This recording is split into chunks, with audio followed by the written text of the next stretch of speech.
Let's learn how to properly care for your SmartMirror. We'll start with the streamer. To charge the streamer, place it in the edge. Be sure the lights on the charging platform turn on. Pay attention that the flat side of the streamer is facing the front of the edge. The battery's charge level can be viewed via the SmartMirror interface.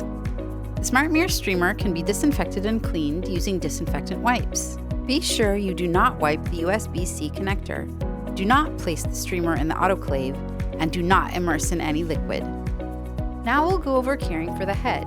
The SmartMirror head comes with a sterilization cap and O-ring lubricant.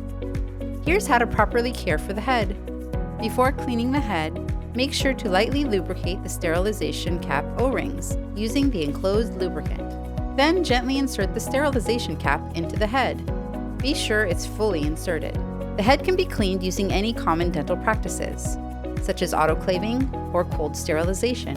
Be sure to autoclave at 250 degrees Fahrenheit or 121 degrees Celsius for 30 minutes. Do not immerse in an ultrasonic bath.